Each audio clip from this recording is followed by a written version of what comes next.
Alright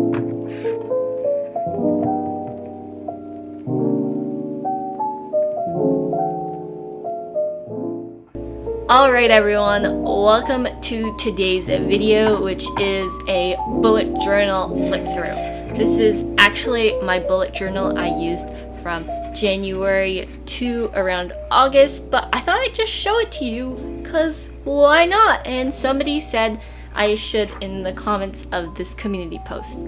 I was a bit hesitant to do this because I did have some private stuff, but I was like, you know what, I'll just cover it up. And also because I didn't fill out a bunch of spreads, and I'll be getting into that a bit later. But anyway, I was just like, you know what, let's just show you guys my bullet journal. And I did read more books, I swear, I just didn't fill out the book tracker. And there are no year-end photos because this year was not something photo worthy. Anyway, I just stayed home most of the time, so yeah, not really anything unless like personal selfies in my bedroom. But anyway, let's get into my spreads. These are my weekly planners. They were very, very simple. As a busy student, I did not have time to do very extravagant things that took a lot of time. These literally took maybe like 10 minutes on a weekend to do. Also, a lot of pages are kind of like I ditched them the last minute because I didn't like them, and that's like a thing I kind of do with bullet journaling. Is if I didn't really like a spread, you know what, you don't have to like overthink it and be like, I don't like this spread, I don't know what to do with it. You just ditch the page and you can do another one. That's why there's like 200 of them in a bullet journal. I'll be also talking about how I do these spreads. So what I like to do is have a weekend schedule, as you can see here. And then I also sometimes like having fun pages where I'll just have like a list of what to do. This was my bucket list in March break, and that turned into like 3 months to do my bucket list.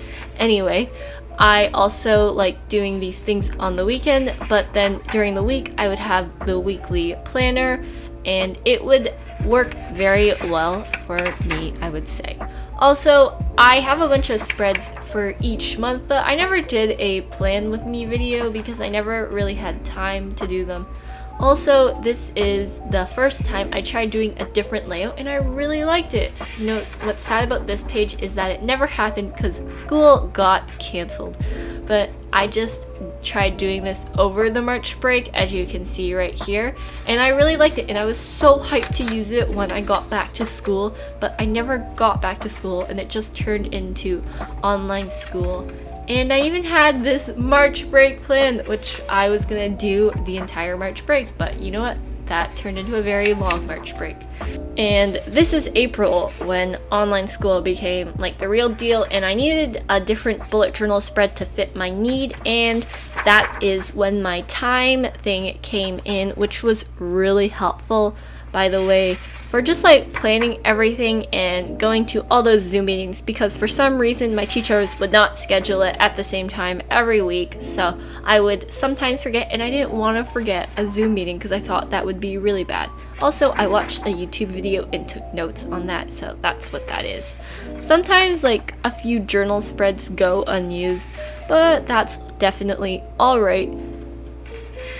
And then May is when I tried doing like, you know, the real deal bullet journaling, and I just always forget to do it. And I just like to tell you, you don't need to fill out your bullet journal, like do all those habit trackers, because personally for me, when I tried them, they just gave me more stress in life. Like, habit trackers are supposed to make you less stressed and be like, yes, I did all my habits, but like I would forget to do them, and then I'd be stressed because I forgot to do all my habits, as you can see on the side right here.